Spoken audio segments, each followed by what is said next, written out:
Ahoy ahoy to all you smooth sailors out there, and welcome aboard the Deck Tales podcast. I'm your host and captain, Sammy Catlin, and this is the show where we set sail into the captivating world of ship life. Most of the time, delving into the best and worst experiences of the incredible crew members who call the open sea their workplace, but I'm open to the odd exception as well. Whether we're navigating stunning destinations to weathering unexpected storms, our guests all have stories to tell that will make you laugh, gasp, and maybe even shed an unexpected tear.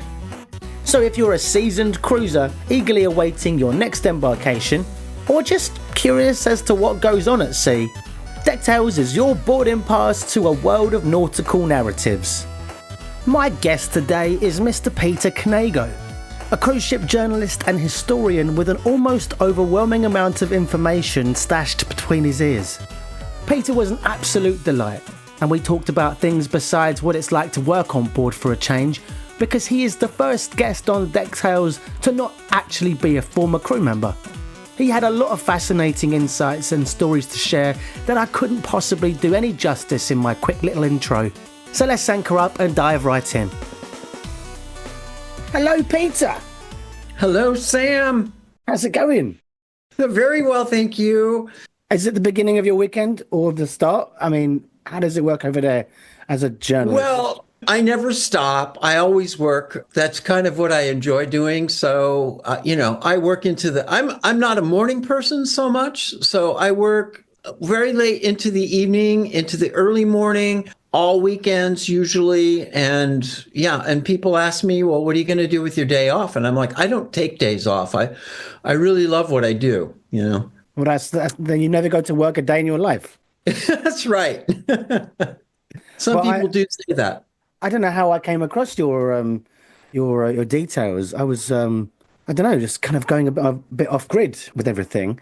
But when I started this podcast, it was mostly to give crew of all kinds of backgrounds a platform to have their voices heard, basically.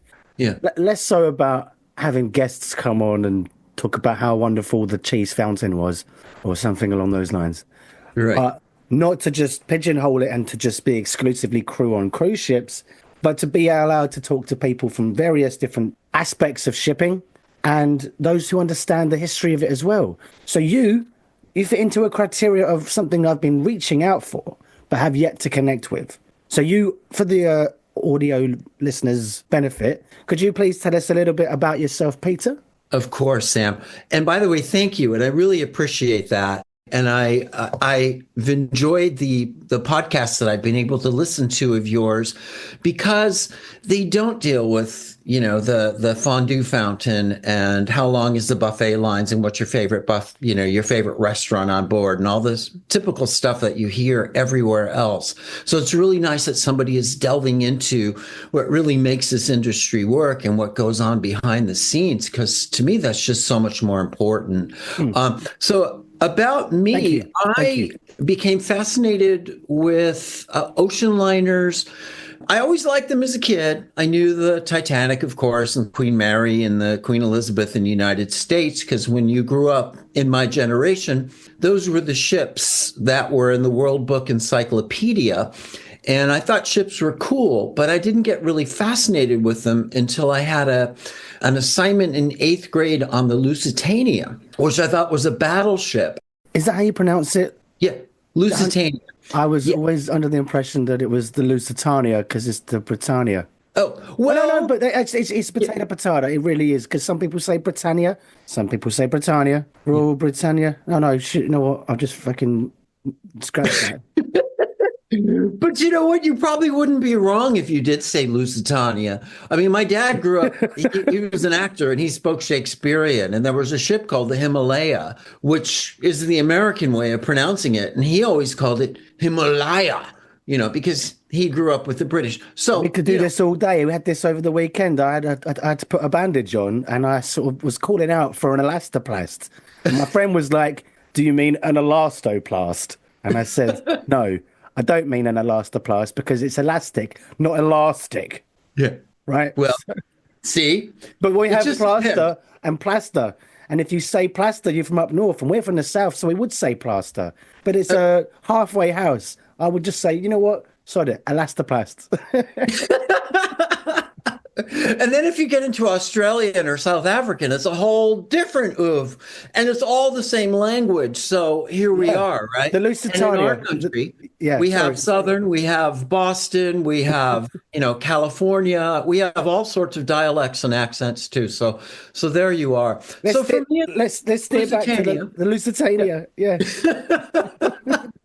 so I got this assignment and I'm like, wait a minute, this is an ocean liner with 4 funnels and it was torpedoed and 1,000 people died and it was only 3 years after Titanic. I didn't know there was more than just one 4-funneled ocean liner in history.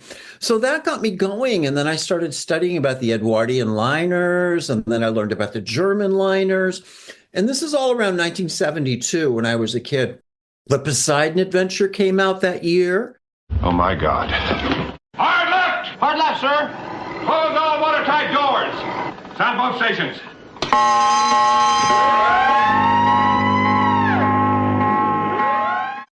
One of my favorite John films. Maxtone Graham, this brilliant author, wrote a book called The Only Way to Cross about transatlantic liners. You couldn't get ship books, but this book you could because it was a bestseller. So there was just this confluence of things that all happened around this same time. And then, of course, we had the Queen Mary in our backyard. She was in Long Beach. I grew up in LA. Yeah. So I would have my mom or dad take me down, to spend a day on board the Queen Mary. So I was a very lucky kid. Is the Queen Mary still in Long Beach? Oh, yeah. You've got to come out and see her because I worked on the Carnival Paradise and our home port was Long Beach. So Oh, okay. I was alongside it every week for a good 6 months, but I never got to go on board. Oh, no. Oh, Sam.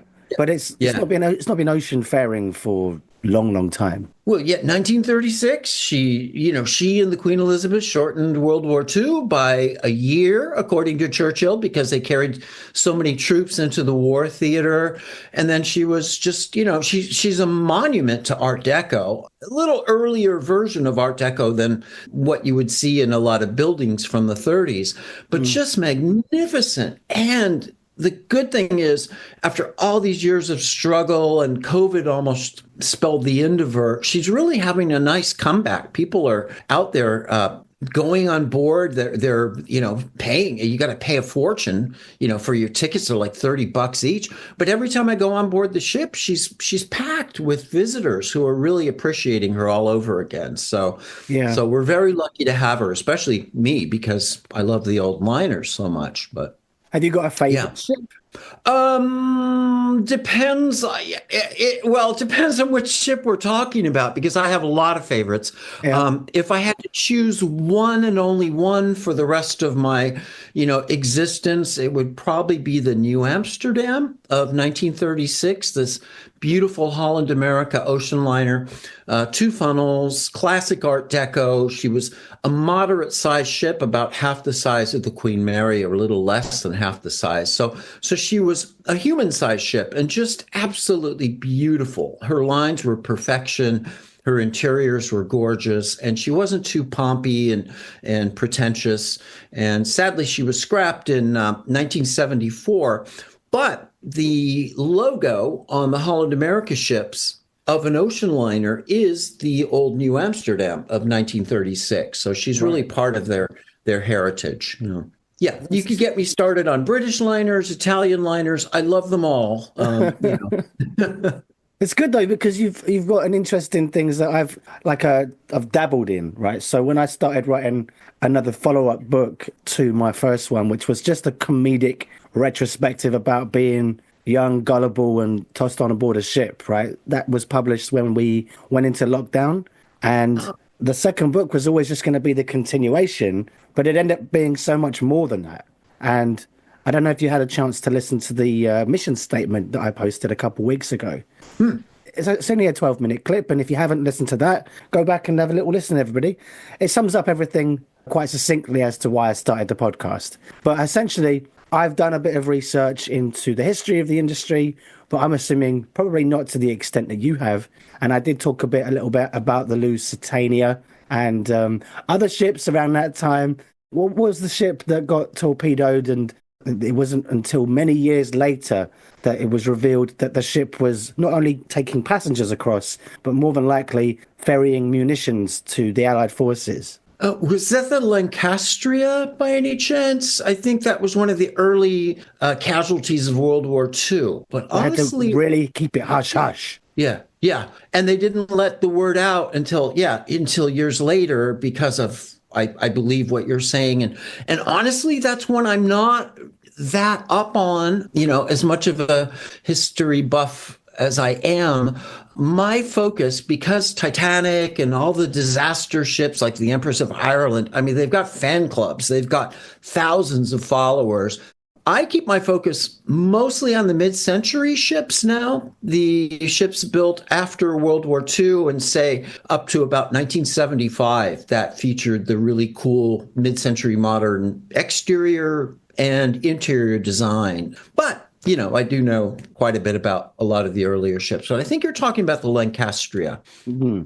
Do you know what is the current oldest ship that's still running and out there? Right now, the oldest technically overnight high seas cruise ship would be the Sea Cloud, and she dates to 1931. She was a private yacht that was built for Marjorie Merriweather Post and E.F. Hutton, and she had this long, incredible career. She served in World War II. She became a yacht for the ruler of the Dominican Republic, the dictator Trujillo.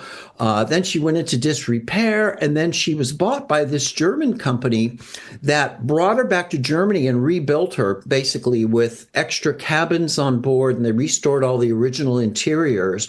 And she sails to this day, magnificent ship, very expensive, and a deluxe situation, especially if you book the original cabins, which were they still have a lot of their original furnishings, and it's like going back in time. And she's a sailing ship. She has 4 masts, and the crew, there's a 60-member crew, and the ship only carries 64 guests.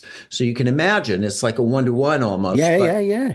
Yeah, they climb these masts like the height of a 15-story building and unleash the sails. And she's just magnificent to watch, and I'm always like, oh God, I hope nobody falls, because I'm terrified of heights. I can't imagine being forced to do that. You'd have to put a gun to my head and I'd probably just jump off to get it over with, But these guys do this. And anyway, so the Sea Cloud is definitely the oldest cruise ship, but the problem with that is she's going into the dry dock at the end of the year, and they're going to remove all of those extra passenger cabins, and she'll pretty much only be available on a charter yacht basis. So unless you've got 250,000 pounds and 30 friends that want to join you, you're going to probably not be able to sail on the ship unless you charter her out yourself. So, well, maybe sometime in my returement. We'll see. Okay, good. Yeah, sell some more books and put me on your A-list, okay? Most definitely. But you've got a sort of a channel yourself on YouTube. It's Midship. Midship Cinema. Peter that was it. It was on the tip of my tongue. You can see that for the record. Midship Cinema. And I did see the interview you did with the actor who played Captain Stubbings. Oh, cool. Yeah. And I did a bit of reading and writing about this ship. So I'm assuming that you spoke to him about everything that I'd already wrote. Well, not assume. You did in many ways. The way it went out, the whole thing about how that ship or that TV show essentially helped boom this industry exponentially over a decade or so. Yeah, it changed the face of cruising, the Love Boat. Before that show, you could take a cruise if you were very wealthy. Cruises were very expensive. The entertainment on board cruise ships was maybe a small band or a cabaret singer, that type of thing. And you played bingo and cards. There wasn't like the kind of situation you have today with all the organized entertainment and all the different diversions and roller coasters and rock climbing walls.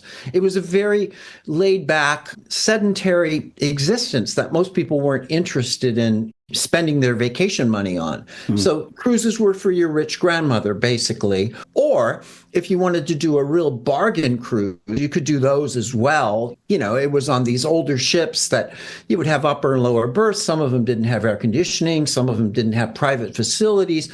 So it was take your pick, upper end or lower end of the market. But mass market cruising really came into play with the Love Boat. That's what really made people of all walks of life say, hey, I want to go on a cruise. That looks like fun. So it really was responsible. It led to a small shipbuilding boom in the 80s, which multiplied in the 90s. And then, this millennium, the ships have reached sizes that we never imagined possible. When the QE2 came out, everybody said she would be the last transatlantic ocean liner, and nobody would ever build a ship that big. And the QE2 was about 70,000 tons.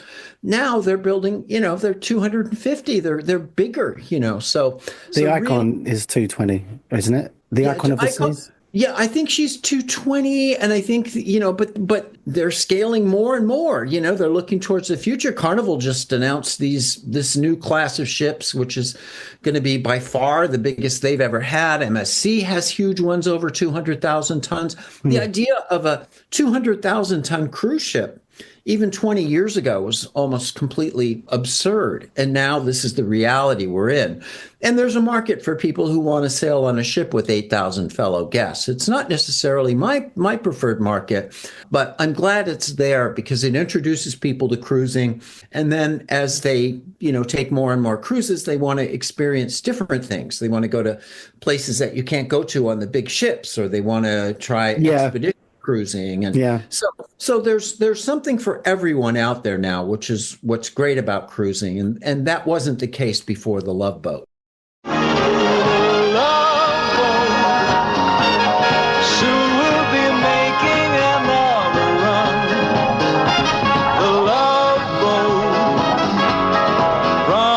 Something for everyone.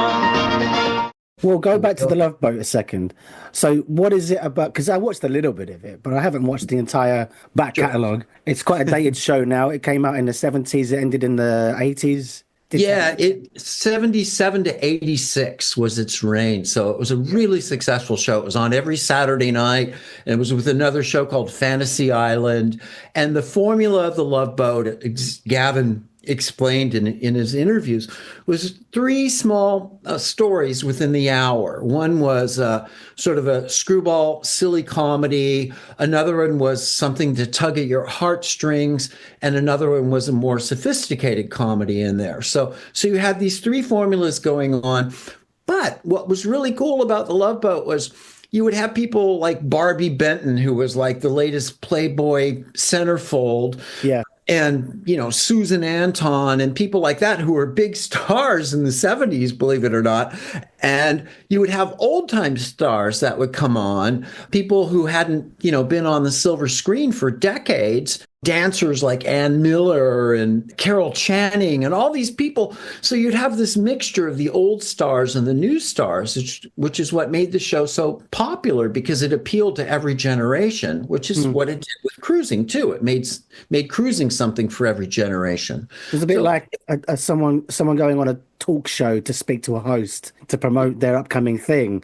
And because they've been a guest on the Love Boat, it was like a reminder of that person. It's like an Instagram collab or something to boost awareness about someone's upcoming show or something, right? Exactly. No, it was great. And it reminded people that these old stars were still alive, and they were still working. And, you'd have to go to some small dinner theater to find them. And then here they are back on the screen again, So yeah, it was really cool. And it was just, it was silly fluff entertainment. I didn't even like it when it first came out.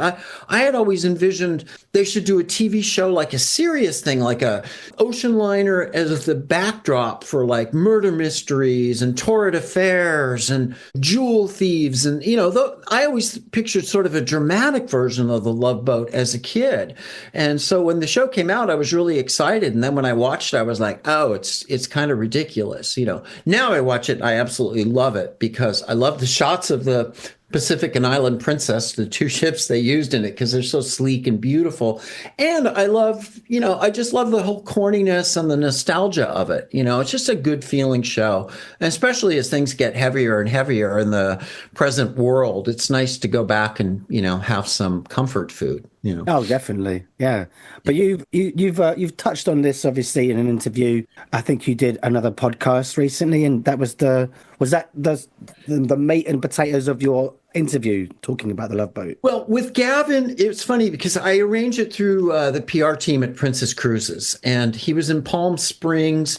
My mom lived in Palm Desert, so I would go out there on a regular basis to visit my mom. So they said, look, you can go sit with him. He likes this one restaurant, and you get about 20 minutes. I'm like, okay. I had all my questions, ready to go, and was ready for this quick interview. And after 10 minutes, I was a big fan of old Hollywood. So we hit it off right there because he was a fanboy of all the old movie stars that I loved. So we just got talking, and, literally we're into it for 2 hours. I ran out of my videotape while I was interviewing him because we were talking so much.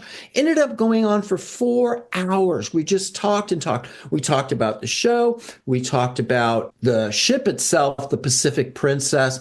I had rescued some things from the shipbreaker's yard in India, a couple pieces of the Island Princess, which was the twin sister ship also used in the show but not credited.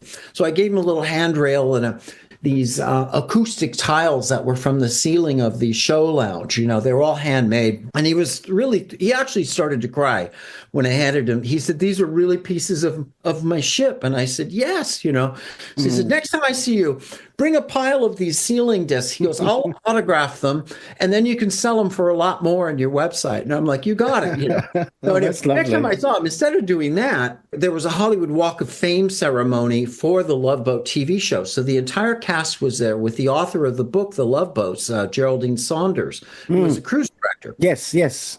So I had each of them sign it. And Geraldine, I sat next to her. I was very lucky. Somebody didn't show up, and the PR girl at Princess snuck me into I think the LA Times' seat. So anyway, so I'm next to Geraldine, and I pull out these discs, and she's like, what is that? And I'm like, this is a piece of the Island Princess. She goes, oh my God. So she puts on her lipstick and kisses the disc for me. It wrote, Island Princess, I love you. She died 3 months later, so I was really lucky to get that. So I have a Love Boat ceiling in my TV room with the ceiling discs, kind of a small recreation of what was actually in the carousel lounge of the Island Princess, with the autographs of everyone from the cast, including Gavin. So I'm very fortunate to have that. So I have a Love Boat ceiling of fame.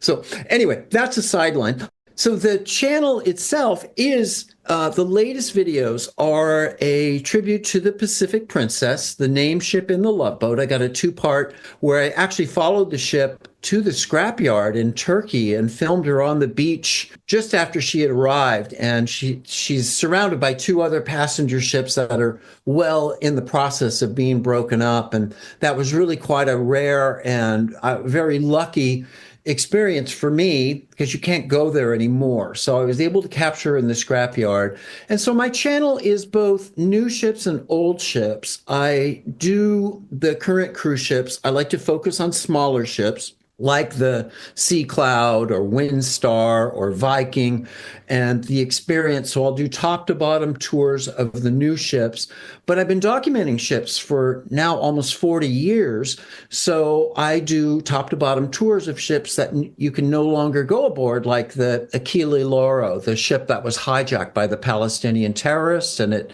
caught on fire and sank. So it's... How do you do a tour of that if it's no longer with us? You're doing something... Well, because I was on it a few weeks before it burned and sank, and I was running around with a video camera and 2 Nikon still cameras taking pictures back in the day before we had these lovely iPhones that can do bloody everything and do it so much better. So yeah, I documented Achille Lauro during a 2-week cruise while I was on board, and literally was writing a feature about her when on the news. She caught on fire off Somalia and sank in late 1994. So if you like old ships and new ships, I've got a little something for you. There's a lot of ships that have gone under the radar in terms of, sinking or whatever, and then they don't get reported on and no one knows the history of that ship because the Titanic is the reference point for anyone new on board. Right? Yeah. It takes a lot of the limelight, but I mean, it's almost disturbing just how many ships have sunk that, in the last 100 years, and we only know about a handful of them. Yeah. Pretty much. I mean, Titanic, probably Lusitania, Andrea Doria, which was the ship that capsized. She collided with another ship. And that was actually very famous, happened in 1956 because they had a helicopter that could fly and document the ship while she was sinking. So you were watching it actually unfold on the news. That was the first major sea disaster that was almost brought to people live. So, yeah, those three ships take up most of the limelight. But like you said, there were so many others. There was a German ship called the Wilhelm Gustloff, where between 4,000 and 5,000 people were killed when the ship was sunk. It was towards the end of World War II. And these were not necessarily soldiers. These were people trying to escape. And they were on board in the ship. We actually sank it as the Allies because it was an Axis ship. But there were a lot of disasters that just go under the radar. Ferries burn and sink all the time. They'll pop up on the news for a day or two and then they're gone. Titanic lives on, ironically. And actually, Titanic's been good for the Queen Mary because it's created interest at ocean liners. And when the movie came out, the Queen Mary did really, really well. Everybody wanted to do their King of the World moment on the bow, And it also helped cruising because it made people romanticized about what it was like to be at sea. So as strange as it is, this disaster film actually was a good boon for cruising for a while. Are there any ships that you think deserve their own film that haven't been made? I'm sure there's got to be a couple. Yeah, the Andrea Doria should be a movie. I mean, that whole story was phenomenal. And she had a movie star at the time. Ruth Roman was on board. Cary Grant's wife was on board. She was coming back from Italy after discovering that Cary Grant was having an affair with Sophia Loren. Captain Calamai was like a celebrity, the captain of the Andrea Doria. He would pose with all the movie stars, very suave man. And back then, you knew what the Andrea Doria was. She was a ship of art. Back in the 50s and 60s, ships were really famous. It's like the space shuttle is today. Yeah. They were the height of technology. They were the latest representatives of their various nations. If it was an Italian ship or a French ship, it was really the best architecture you could find and something that was the size of the Chrysler Building or Empire State Building that could go 30 miles an hour and take you from A to B. They were celebrated until the airplane came along and basically decimated them. So the Doria would have been great. There was one passenger who was on the Doria. The Stockholm is the ship that collided with the Andrea Doria.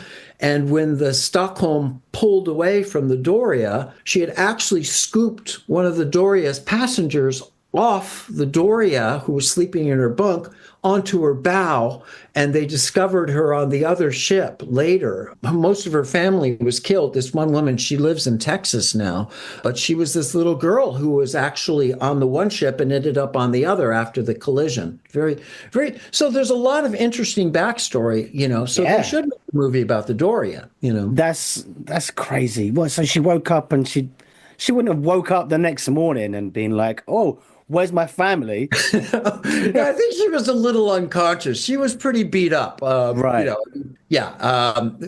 But they discovered her in the wreckage that was actually on the bow of the Stockholm, and she wasn't fatally injured, of course, and she recovered, but it was a very, traumatic experience. So yeah, that would make a great movie.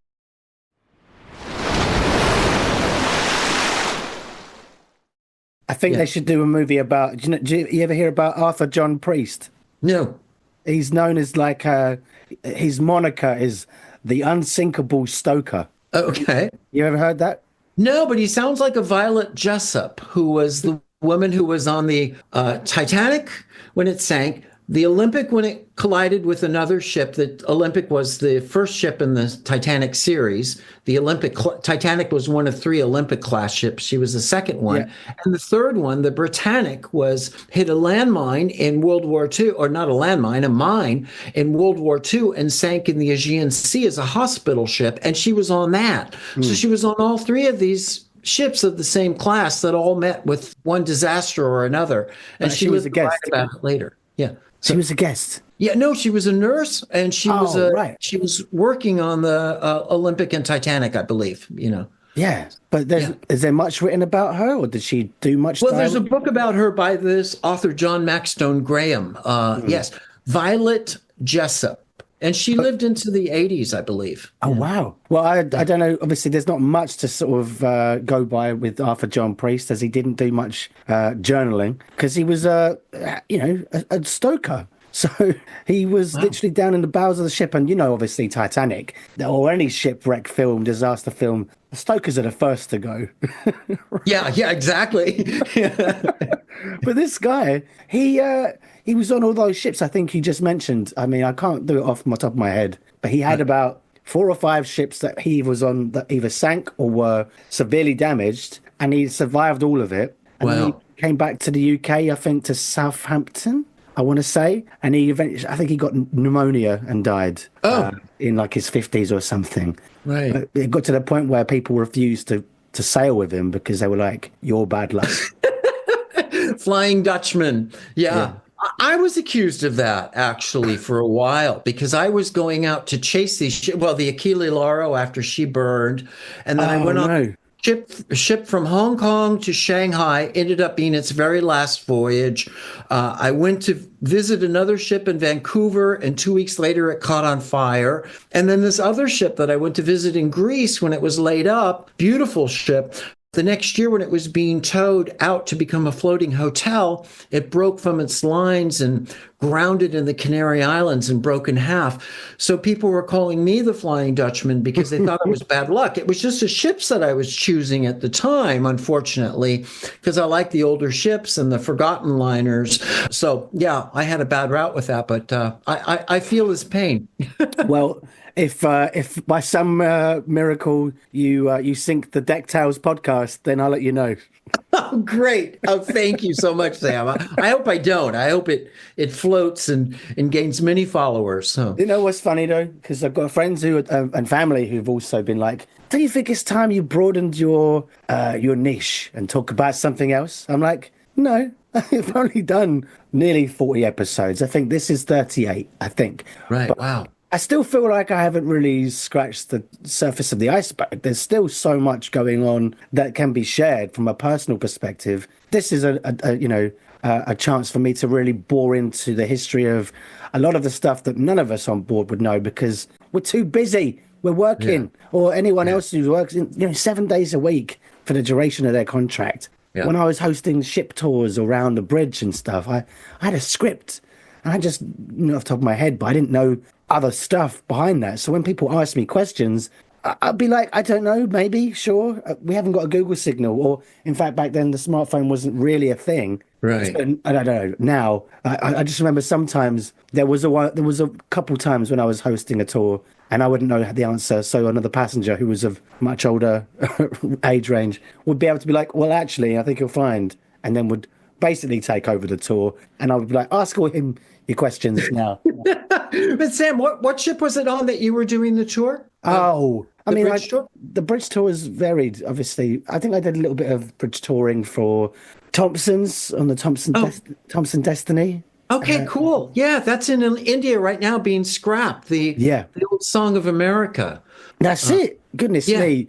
You're like the equivalent of like a Pokemon master, but for cruise ships. You know far too much information, but yeah. You know the name of the Pokemon before it evolved to what it evolved to, and all of its special powers. And I'm trying to get some of those. They had some really beautiful tables in the aft lounge. These circular cocktail tables with ceramic tops, with the very nice anyway, these were part of the original furnishings that were on the ship when she was a Royal Caribbean ship in the 80s. And now they're very stylish. So I'm trying to get some of those from the scrapper right now in India. My friend's there working on negotiating for me. She was a very nice ship. I sailed on her when she was Louis Olympia, and then later Celestial Olympia. She went back to, she was being chartered to Thomson by a Cypriot company, ended up taking her back and then sailing her for years in the Aegean.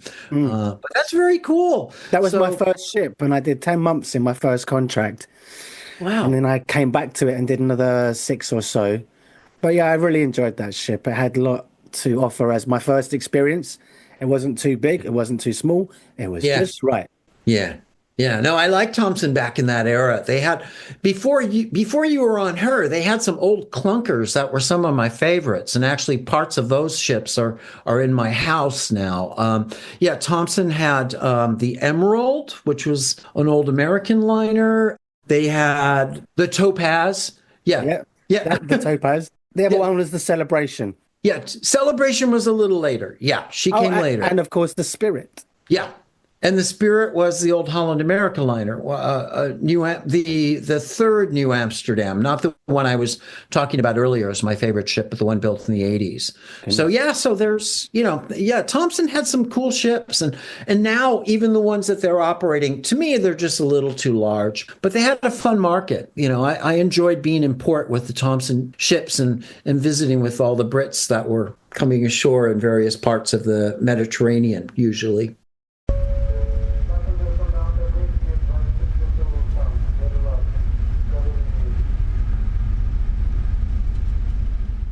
One thing I read that you posted back to me via our brief communication on Instagram chat was that you could talk a little bit about what it's like being a proper cruise journalist in a time of influencers. How does that come around? Like, how do you stand out, or how do you put up with, like vacuous, self-involved vloggers on board ships?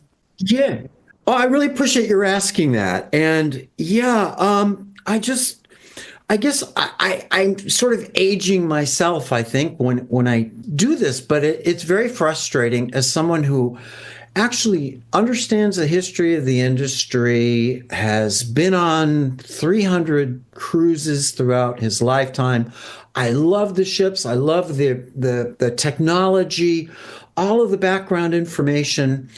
That kind of knowledge, unfortunately, is just not that popular right now. And people, I think, go online and they want to be entertained by people who I don't even find them that entertaining for the most part, because they're not that original, a lot of these influencers. Now, some of them are really good, and I do appreciate what they do because they're exposing cruising to a new audience. But a lot of them are just like, oh yeah, I'm on a ship, or I'm in a shipyard, so I'm going to jump up and down now because that's what I do to get more likes. And I'm like, but what about that shipyard? Do you even know what ships were built there? Do you know the history of that shipyard? What happened to it in World War II? Do you know about the city that you're visiting? Like if it's a city like Trieste or Genoa, do you have any interest or concern about that? Or is it all about your hair blowing in the wind and what dress you're wearing and what you just ate? So it does drive me a little crazy. I do call myself a journalist because I kind of went to the old school of journalism. I trained and I learned about television broadcasting, writing for TV versus writing for an actual blog. And I was blogging before the term blog was even invented. And I was never very savvy with anything technical. And so my friend who was running this website at the time, I said, you know what? I've been told I need to start blogging. And he goes, yeah, you've been doing that for 2 years now. So I'm like, oh, okay. And then the word vlog came about, and I was shooting video back in the 90s before anybody else even thought about, shooting video on a regular basis. I just thought I'd much rather see a video than a photograph. I'd like to hear the sound of that ship or the birds flying by. And, so I thought, and I wasn't very good. I didn't have any training in actual camera work. So my early video was kind of not so hot, but I captured things that I couldn't capture now. So I'm glad I have that old footage, and I can work around a lot of that in editing. But it's just frustrating when you've been doing this for so long, and I strive to have a certain quality with my work, and then you see these people come along and they have 300,000 YouTube followers. And I'm like, why? Everything they do is the same thing. It's, a couple people will walk on board a ship and they do this ridiculous banter, and the only words they know are iconic and amazing. And it's like, I'm sorry, I go out of my way to not use either of those words because they're so overused and they mean nothing today. Like awesome. Yeah, and awesome. Well, awesome. I'll take awesome over amazing. I mean, you couldn't get away from amazing. And now everything's iconic. I mean, so I walked into this iconic restaurant and had the most iconic meal, and I'm like, you have no idea what that word means, do you? But they've got 300,000 followers. The word awesome was used to describe ships or something of great, tremendous power. But now it's like, oh my God, this panini is awesome. right, exactly. But they wouldn't even use the word panini because that's too complicated. This bread thing is awesome. Yeah. So I hate to sound. I was on a. You're well within your rights, I think. I was with some Australians on this last cruise, and she said, "Oh dear, we call them influenzas." I'm like, that's perfect. It's perfect, because they kind of make you sick at the same time. But if they're good for the industry, then all the power to them. But I do hope that people who come to my YouTube channel come to it as the anti-influencer. I like to provide information. I like to do it in what I believe is a clever, professional way with footage that's, I know my stuff now, so I know how to film and I know how to edit and put things together. So I hope people appreciate that, even though I don't have this huge following. I do believe people who come to my channel to learn about a current ship, are people who are actually capable of booking a cruise. And a lot of the influencers, they have these huge followings, but, these are kids. They're not going to run out and spend $4,000 to go on a cruise, for 2 weeks. They can't do that. So they may be watching and they may be dreaming, but I think that people who watch my channel are actually people who will bring their resources to the marketplace. So, and they engage with the content in a positive way, I'm assuming. Yes.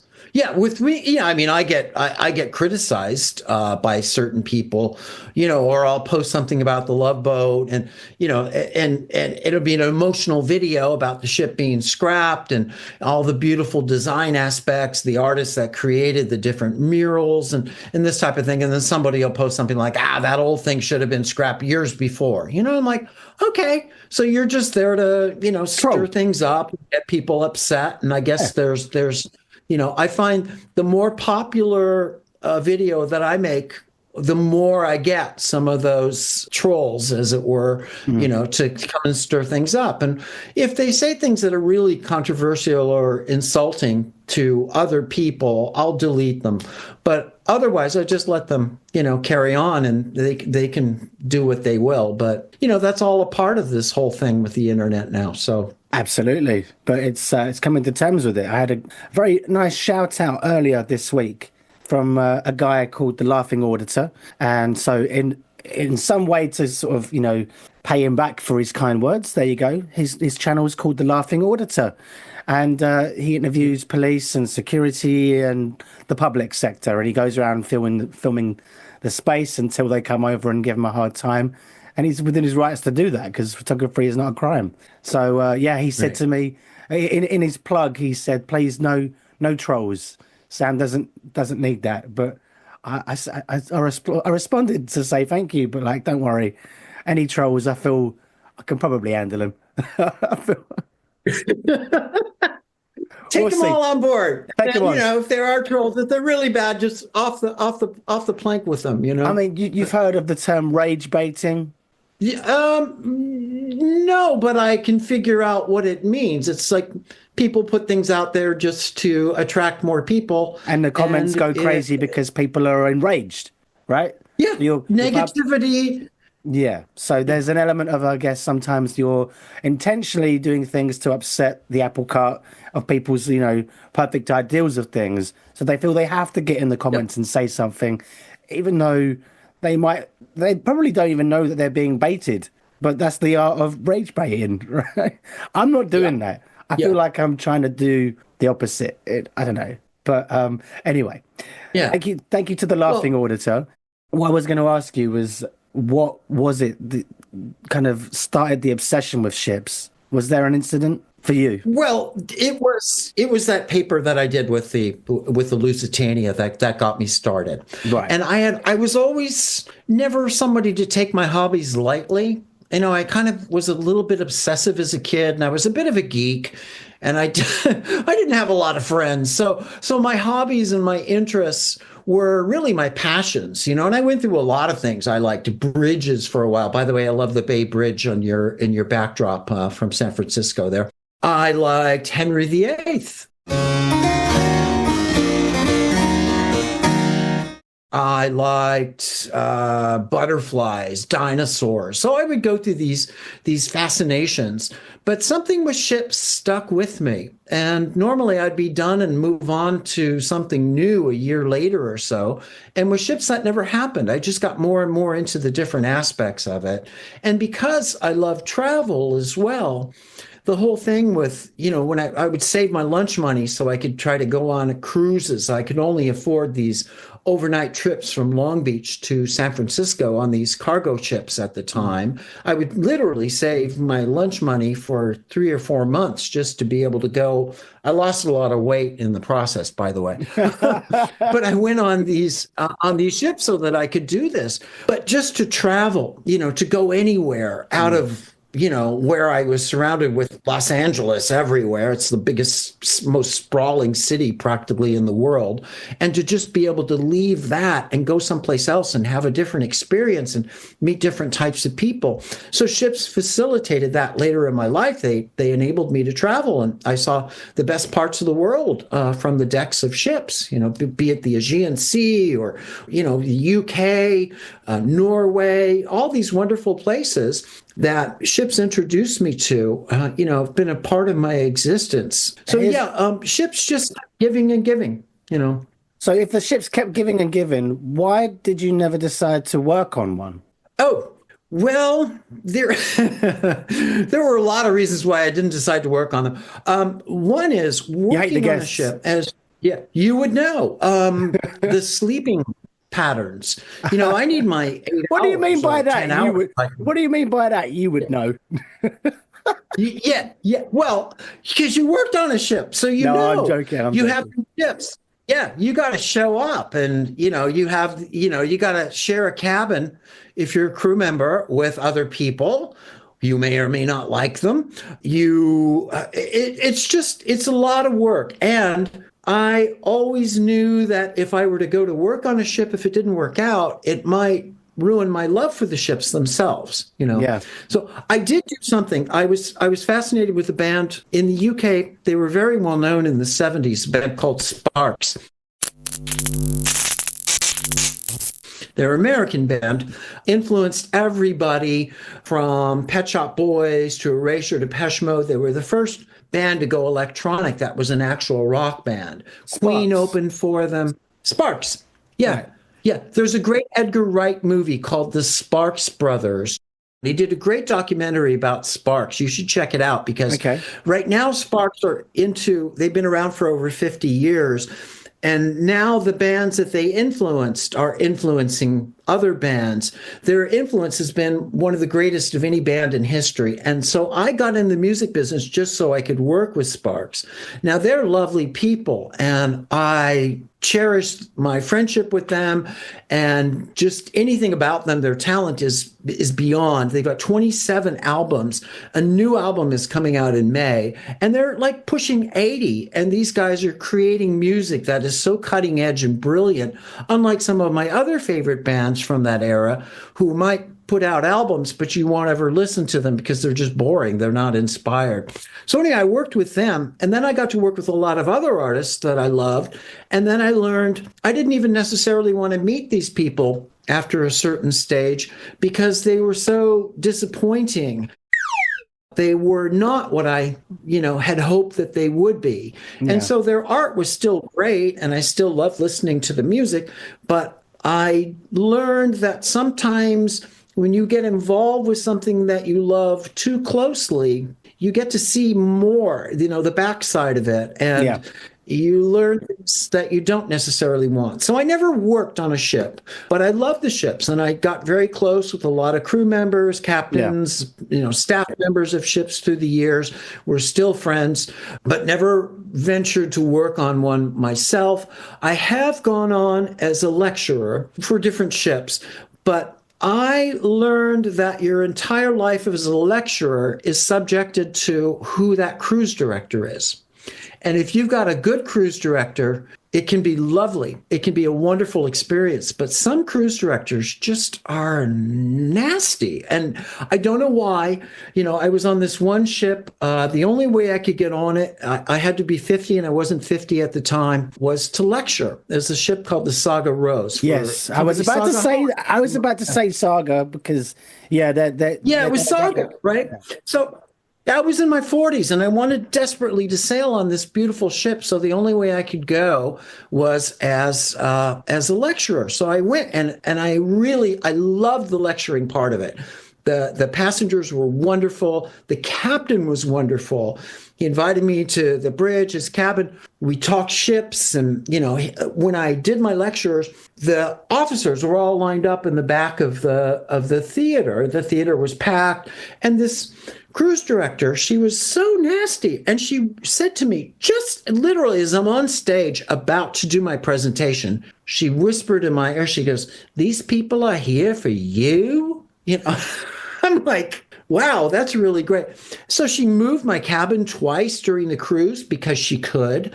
I was also a journalist, and I was expected to be doing as much live reporting as I could for my blog at the time, which was very popular. The website no longer exists, called Maritime Matters. So I'm trying to get access. And she's like, you cannot use the internet when anybody else is around, because you had to go to the internet cafe. This is back in the day, in the early aughts, before you could get really good, Wi-Fi signals. So she's like, you can only go after midnight. And I was like, after midnight? Sweetheart, I got to get my blog in. They're expecting this information. I'm talking about this final voyage of this particular ship. And then, there were rules like you can't go to the shows unless you sit in the very back after everyone's seated. You can't go to the buffet until everyone else has eaten in the buffet. And I'm like, this is like not steerage class. I'm a lecturer, yes, but you're abusing, the privilege of having 100%. A lecturer. But she was the only one. She was the only one. She was the only one who was like that. But unfortunately, she was the person who I had to report to. She held my fate in her hands. And I was only on for a segment of this voyage, and she thought I was on for the entire trip. So she made me do, 4 lectures, which would normally have been over the course. I was only supposed to do 2 lectures. She made me do 4 within the course of a week. So I was like constantly, which was fine because I really enjoyed doing the lectures. But she was really like just hell-bent on making my life miserable. And I had another cruise director who was like that as well. But I will say, at least when he was on stage, he was excellent. But he was so weird. I don't know what, if he was on drugs or what his trip was. But when I couldn't even have a conversation with him, and he just gave me these dirty looks, and I'm like, what did I do? What's wrong with me? So I'm hesitant to go more into the lecturing circuits, although I enjoy doing the lectures. So sometimes I'll go as a journalist and I'll volunteer, not as an assigned lecturer, but I'll do a lecture about, history or maritime, this or that, the Love Boat. If I'm on a princess ship, the Love Boat thing is very convenient, So that's kind of where I am with that. I just learned, be very careful if you love something so much that you get too far involved with it as far as the work aspect goes. So Yeah. I mean, Yeah. it's a real balancing act, isn't it? Love what you do, but don't do what you love, right? I don't know. yeah, well, pretty much exactly. Less is more or less. Like I like playing video games in my downtime, but I don't Twitch stream me playing the games and having other people watching me because that's my time. I don't want to have to be on whilst Right. I'm zoning out. I enjoy that. And it's like if you like McDonald's. If you like McDonald's, don't go and work there because then you won't enjoy the food anymore. You'll be sick to death of it, right? Yeah, you'd be horrified. yeah. You'll know how it's made. That was my first job was McDonald's. Yeah. Oh, really? Yeah, for 2 days. The polyester uniform. That was the first big no. Yeah. And then, yeah, just the way they treated you. It's below minimum wage, too. They could hire you for less than minimum wage if you were under 18. So it was just miserable all around, you know. Goodness me. Yeah. I'm loving it. Is there anything on board a ship that you haven't seen that you wish they would include or install? Oh, gosh. No, that's a great question. And, I guess it all depends on what ship you're on. One thing that a lot of the newest ships don't have, well, there's two things that they all used to have and now they don't, are wraparound promenade decks on the outside of the ship where you can make a full circuit. One of my favorite things was after dinner or after a show is just to walk around the ship and have a conversation and hear the sound of the sea and feel the breeze and just be out there without having to be on the very, very top of the ship where it's all windy and everything. Most of the older ships had these lovely promenades. And those are gone now. They've started eliminating that space so they could have more balconies. So the lifeboats themselves are placed literally on the deck so you can't see beyond the lifeboats if there is an exterior promenade. So that's one thing. And the other thing are observation lounges and forward observation decks.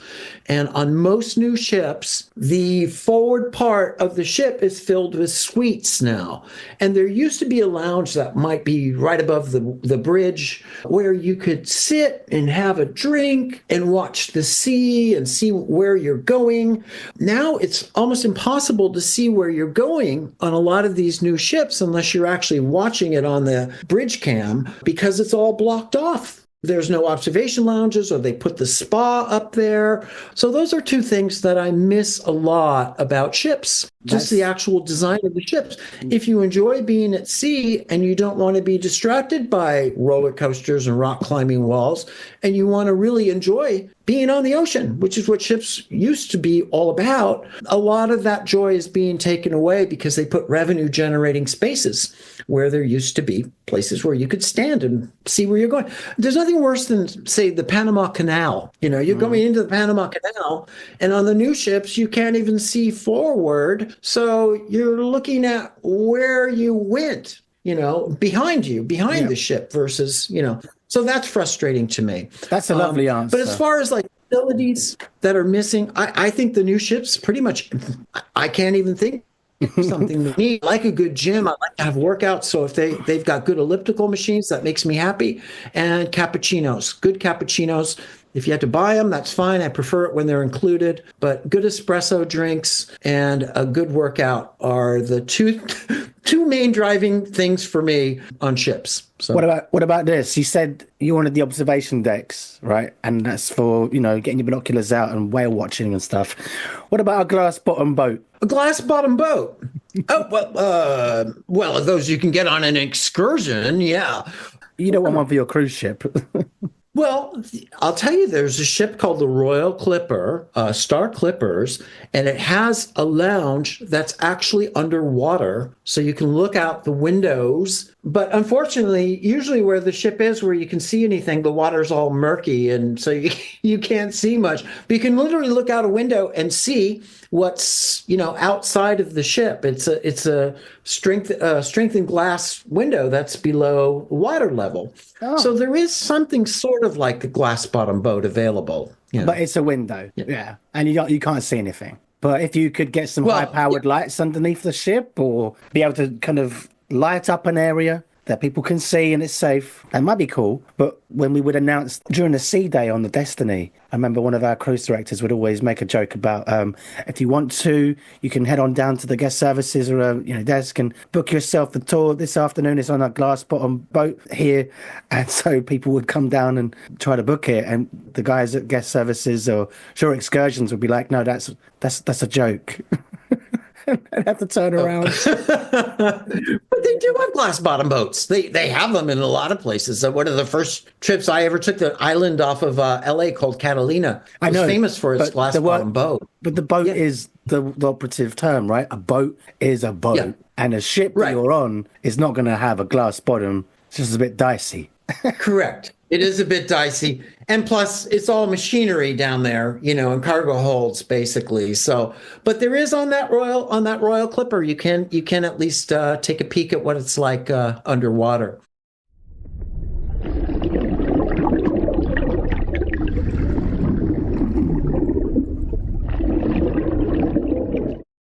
So you've obviously got an understanding quite literally of like how boats and ships and things are built and whatnot. But what do you think of the system, right, in terms of lifeboats and how they've got a whole bunch of them down either side? And it has occurred to me a few times that obviously when a ship sinks, does it just go straight down?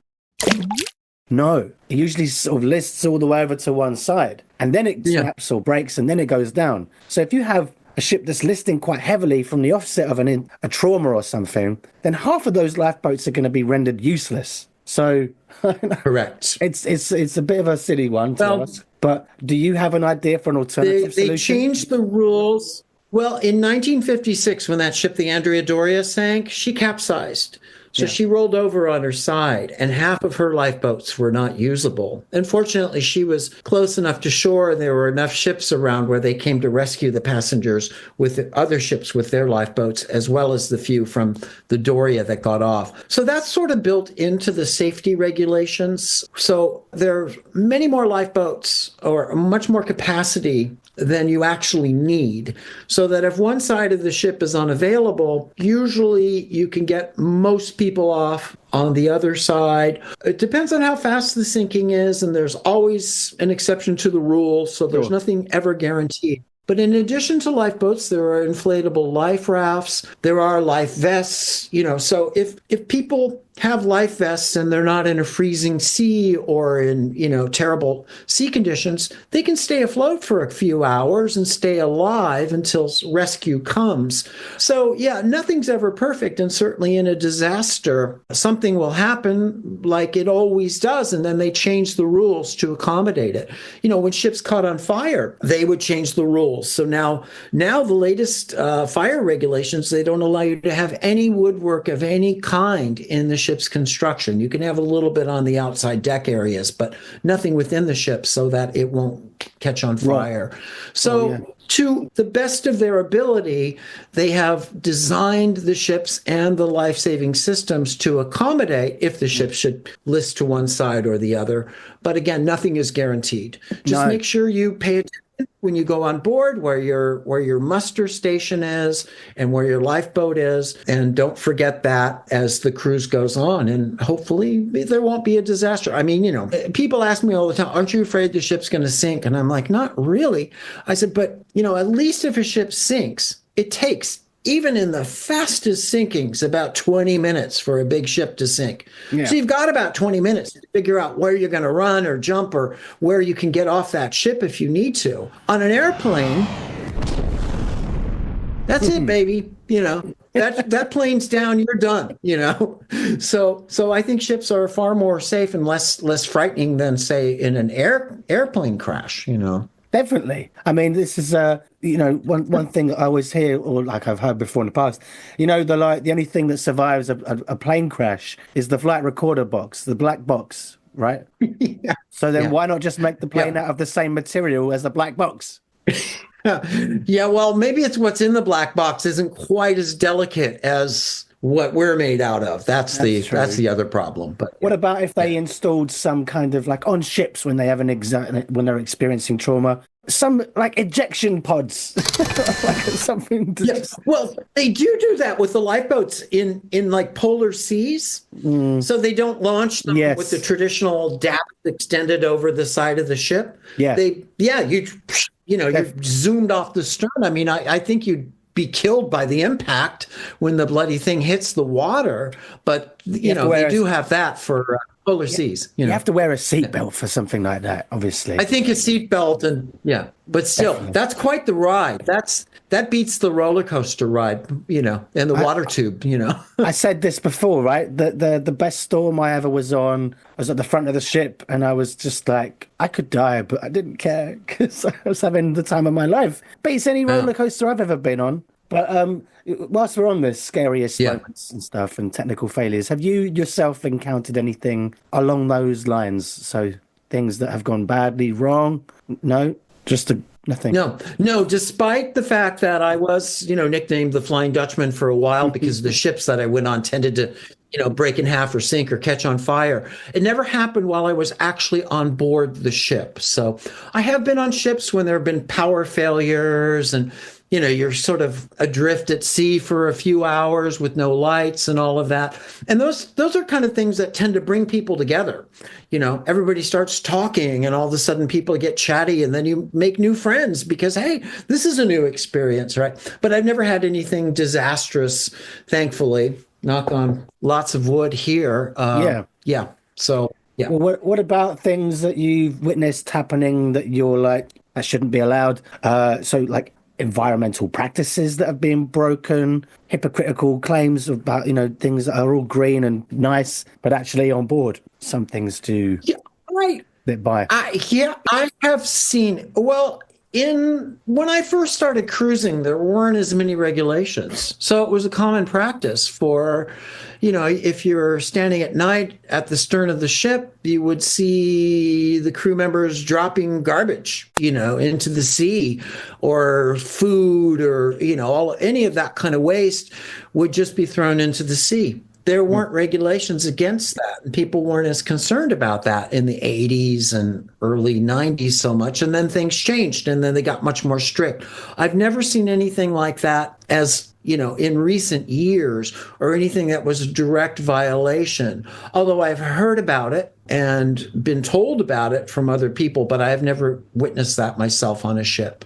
Can I go back a little bit just to say, you said about which ship was it that capsized? Andrea Doria. That one. Yeah, the Andrea Doria. Yeah. How does a ship capsize? Because obviously that was in the 50s, but when wooden ships had cannons and sandbags and stuff in the bottom of the ship, that was essentially its ballast material. So when a wave came along, those things would shift all over to one side, and a lot of those wooden ships would capsize. But when we got the metal ships, the steel compartments that are holding the ballast water to bring the ship down and keep it there, they can't be sort of flung to one side because it's water. It will swish and sway. So I don't know, how does a ship capsize if it's got ballast tanks? Ships are compartmentalized now, and they have been for many decades. So you can only figure out what's happened before, when you're designing a ship. So you build in safety measures. You build in extra compartments. It wasn't until after the Titanic sank that they realized that, okay, they hadn't built the bulkheads high enough so that the water, when the ship was down by the bow, was spilling over each one. And that's why the ship sank. If they were, say, 5-10 feet higher, that probably wouldn't have happened. So you only learn from the past what not to do. But with ships themselves, they're compartmentalized. The holds on passenger ships don't have that much cargo like they would, say, on a proper cargo ship, where the cargo would shift and then the ship would, be compromised, listing to port or starboard. So you don't really have that much of a fear of that type of thing happening these days. But there was the Costa Concordia, which capsized, and that was a modern cruise ship, and it grounded. And the reason it capsized was because when it grounded on that reef off the coast of Italy, it grounded on the port side, and the port side is where the water ingress came. And it exposed enough compartments that even when they sealed off all the watertight doors, it still wasn't enough to prevent the ship from going down. The good thing about the Costa Concordia is that she drifted after she was capsizing. So she drifted and didn't completely sink. So only maybe a third of the ship was underwater on the coastline of island called Giglio in Italy. So the passengers were able to climb up and climb over the side of the ship and, escape. Otherwise, thousands of people would have died in that accident. So unfortunately, there is no guarantee. You can never say a ship is unsinkable. When the Titanic came out, of course, she was all the latest safety standards, and they didn't want to put the extra lifeboats on board because they thought it would make people nervous, that they would see too many lifeboats and think, oh, the ship isn't safe. So contrary to regular thinking. So that never happened again because the safety of life at sea made sure that there were plenty of lifeboats, more than you needed, so that next time something like the Titanic happened, they raised the bulkheads on the sister ship. They brought the Olympic, they brought back and fixed that. So you can only learn from what happened in the past. Sorry, yeah, you're right. But what was the ship before the Titanic? It was Olympic in 1911. Titanic in 1912, and the Britannic, which was the third sister ship. They were three of the same class of ship, basically same hull design, 4 smokestacks. Britannic was a little larger. They added these extra davits for the extra lifeboats, so Britannic had a slightly different profile, but she never carried a fare-paying passenger because when she was completed, she was turned into a hospital ship for World War I. So she never made transatlantic crossings. The Olympic sailed until 1935, and she was a very popular ship even after Titanic sank. Nobody knows the Olympic, but the funny thing is, back then the Olympic was the superstar because she was the first of the, like we talk about the Icon, or the Oasis of the Seas was the first of the Oasis class, and the sister ships that came after, Allure and all of that, aren't as well known because it's usually the first ship in a class that gets all the attention. Yeah. So Olympic was that. Titanic overshadowed her because, of course, she sank. But then wasn't there some complications that the Olympic suffered that they could have learned from and applied to the Titanic, but they'd already written up the PR and stuff, or I don't know, like they'd already talked up the Titanic. Olympic was hugely successful in the beginning. She did have some collisions and a few things that went wrong, but yeah, because she didn't hit an iceberg and sink, nobody knew that, okay, we need to raise those bulkheads higher and do the lifeboat thing. They did add more lifeboats to Olympic, of course, after Titanic sank, but yeah.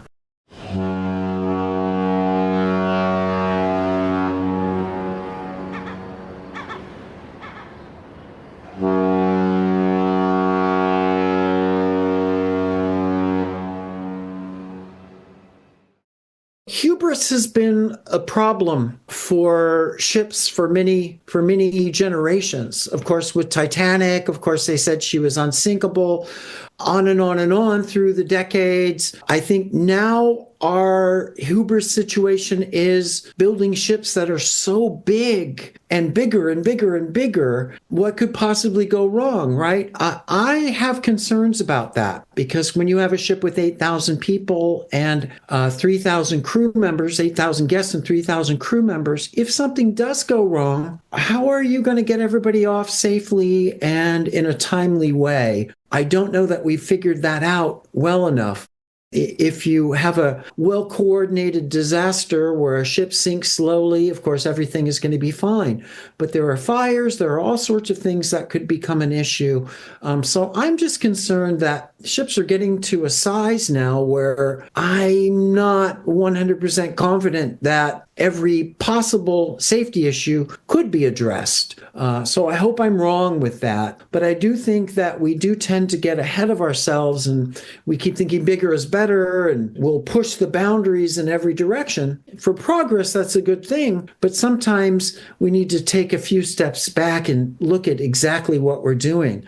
Another problem with the big giant ships that I have is when you go to a place like Santorini, this beautiful caldera where there's two ways up, a donkey trail with donkey poop and pee, and it's 80 to 100 degrees and you got to climb this mountain on a zigzag donkey trail, or you ride up on a cable car and there's only so many seats and so many cars that can go up. So when you have a ship pulling into port that can carry 8,000 guests and there are 3 or 4 others that carry 3,000 or 4,000 guests, all of a sudden, you've overwhelmed this beautiful, idyllic island with too many people. So nobody can have a good time, even if you get up there. How are you going to get back to your ship in time? It ruins the experience. So I think that sometimes there's too much of a good thing with the big ships and cruising in general. They need to figure out ways to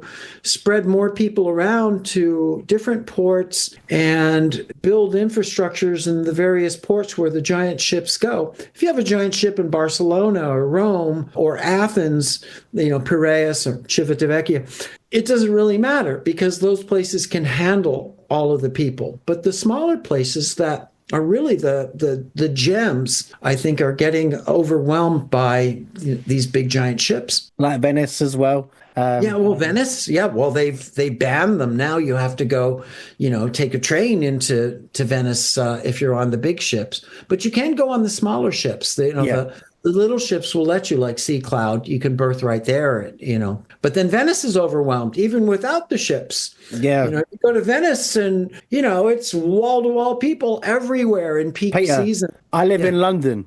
Yeah. Yeah, exactly. Even without the ships, we're overwhelmed. You are. But I love London. Oh, my God, Marks and Spencer. I love Marks and Spencer. I'm addicted to it. I know, it's crazy. What a strange thing to say. I know, right? But I love London. I have to ask though, what is it about Marks and Spencer's, the food range there? No, not the food. No, the clothes. I like the British style more than the American style. So, even though Marks and Spencer, it's not, your upper end or whatever, I don't have that budget. So I go in there, I always find things I like, and I wish I lost a pair of sunglasses. They had a Marks and Spencer in Piraeus, and I bought the best sunglasses, and unfortunately I lost them like 2 weeks later. So I keep going back on their website, and I'm hoping this year they'll bring them back. But yeah, I love Marks and Spencer. I'm an Anglophile. What were we just talking about? I was going to add to, like I said, with when COVID hit, it was like all of a sudden the first time since pre-World War II that the industry had ever stopped.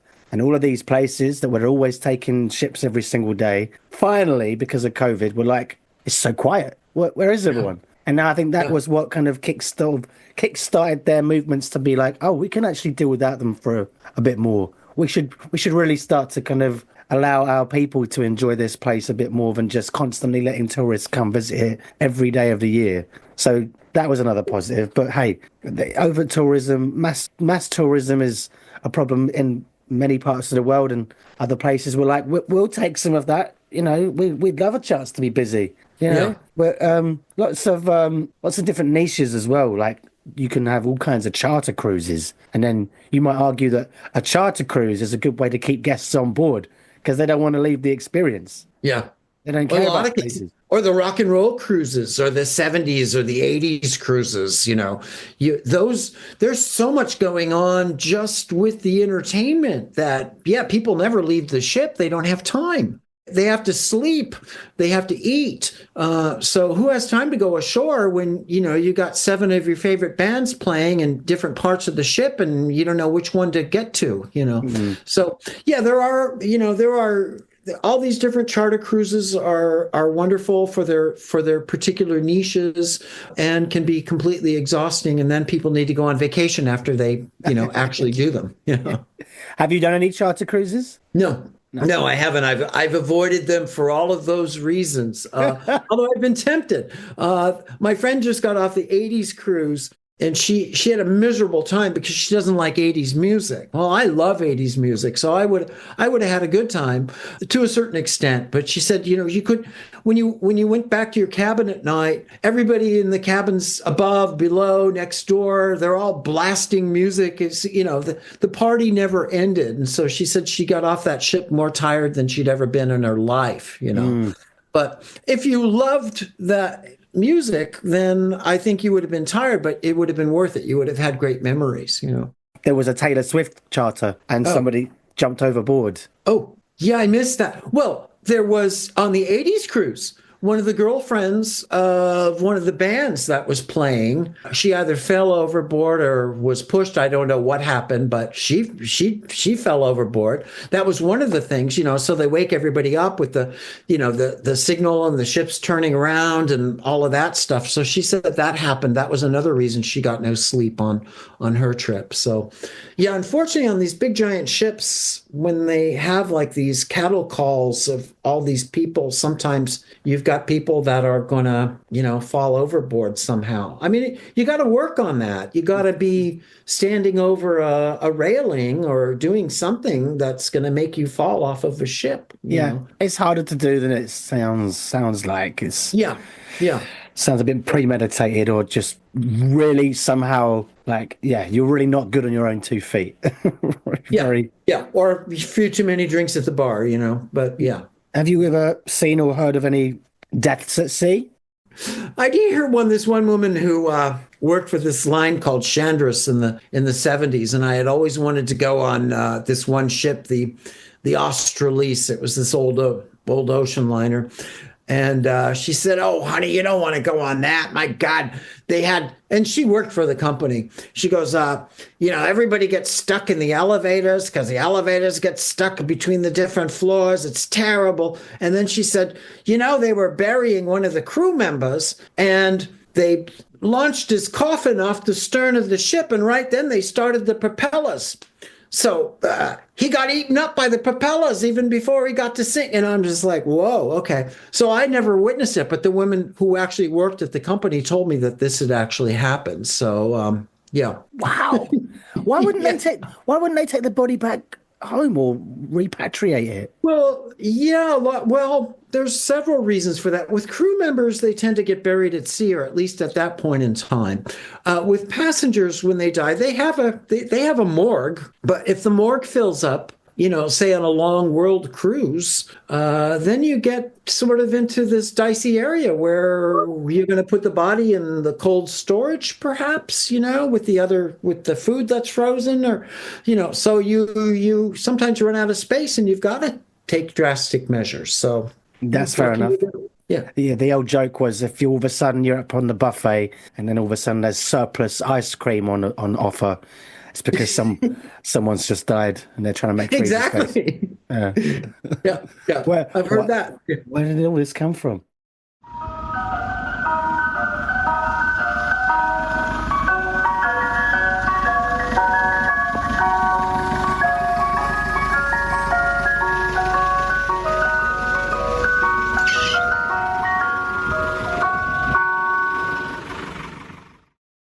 Do you know anything about organized crime at sea? No. I do think the industry at times has had its share. There were some companies where you didn't mess around because supposedly they were owned by Mafia. But all of that was just sort of whispered stuff, nothing that I can, you know, actually verify, or you know, or if I could verify it, perhaps I wouldn't, because that might not be a good idea. But well, if you ever find out, you're welcome to come back on Deck Towers, but use a fake name and not be on camera. Use a fake name. We'll change my voice and I'll put on a disguise and we'll have it out. Yes, please. But that's the other thing, right? I've got to try to offer people who are in the industry some level of anonymity, especially if they're going to be talking negatively about their former recent employers, because then they know they could be sued, which is why most of the people I've talked to have long left the industry, or they've just got nice things to say.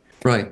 I'm trying to do this in the way that sort of, you know, helps educate people, you know, makes the companies try a little bit harder to make life better for the crew in many regards, because they've never been challenged, and gives people some warnings, I guess. Yeah. You know, no, I think it's noble. I'm glad you're doing that, but it does come with risks, and people do have NDAs that they sign. And also, if you tell the truth about one company, and you are leaving that company and you want to go to another company, that new company would look at you and think, well, maybe we don't want you because we don't want you talking about us like you talked about them. So it is a very, it's a very tricky situation to be in.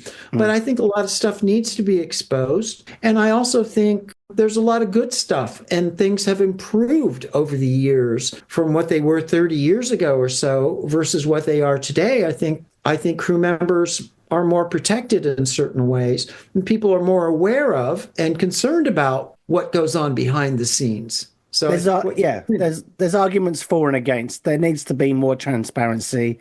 There needs to be, I think, a bit more power given to crew members to be able to have some mental health check-ins at sea sometimes, because the work is relentless, 7 days a week, right? Yeah.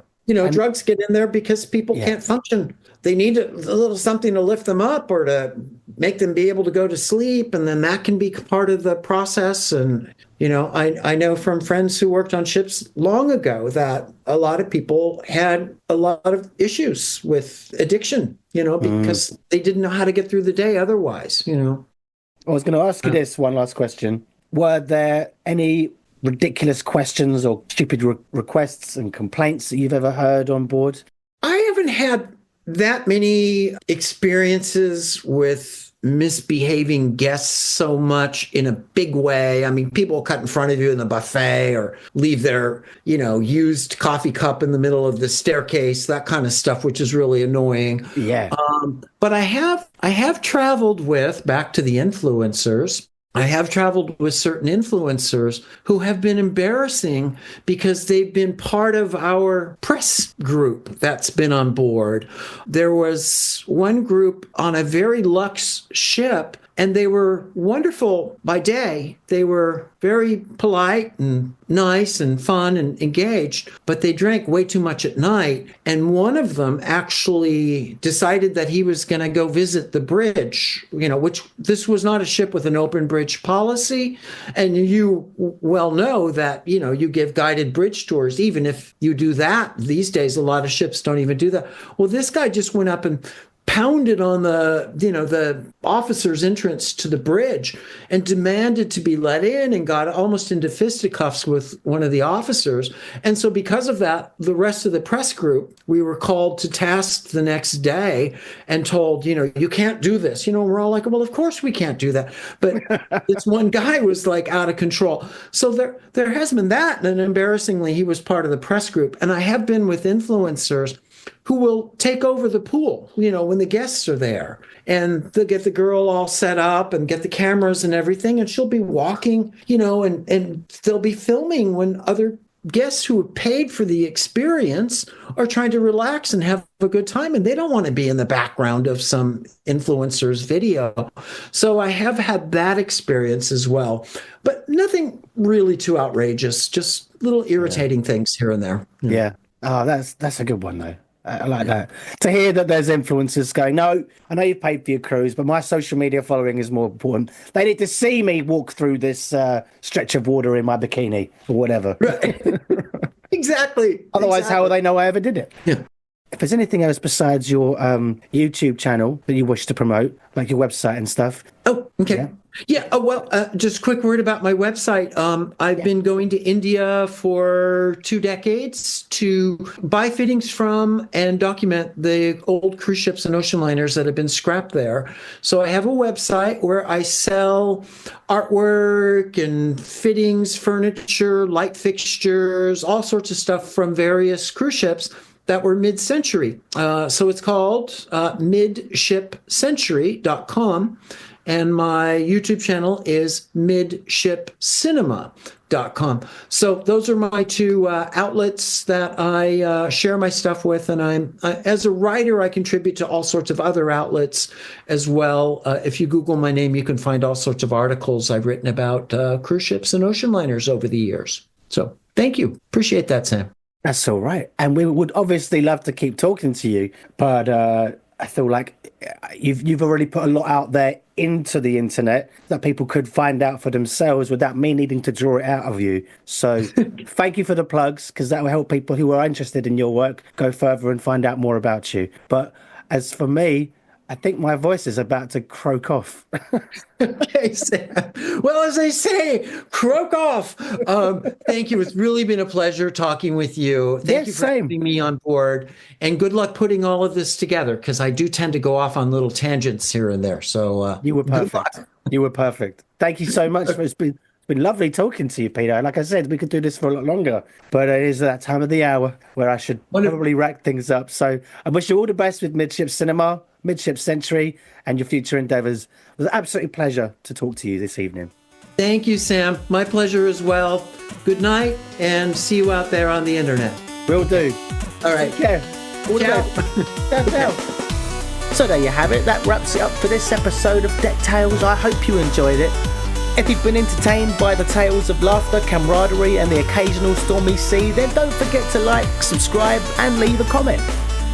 There are lots of other shows out there to compete with, so if you are enjoying Deck Tales, why not help us out by going over to Spotify or Apple and dropping us a 5-star rating.